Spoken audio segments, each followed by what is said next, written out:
Hey there, folks! Welcome back to our channel. Today, we're going to talk about an important topic, walking in a winter storm. So, buckle up and let's dive right in. First and foremost, it's crucial to understand that walking in a winter storm can be quite dangerous. The weather conditions can be harsh, and it's essential to take the necessary precautions to stay safe. Before heading out, make sure you're dressed appropriately. Wear layers and choose clothes that are waterproof and windproof. Don't forget to wear warm socks, gloves, and a hat to protect your head and ears. Now, let's talk about the basics of walking in a winter storm. Always keep your head up and look where you're going.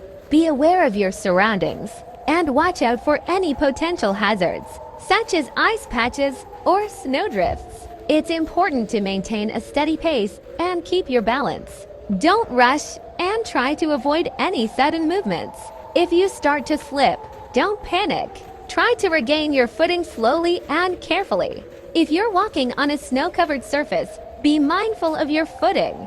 Snow can be slippery, so take small steps and try to keep your feet parallel. Remember, visibility can be reduced in a winter storm, so it's crucial to be extra cautious.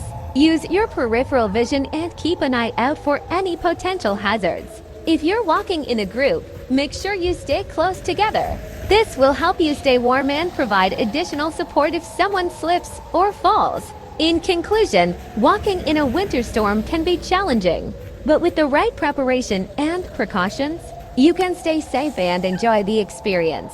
So the next time you find yourself in a winter storm, remember these tips and have a safe and enjoyable walk. Thank you for tuning in, and if you found this video helpful, please give it a thumbs up.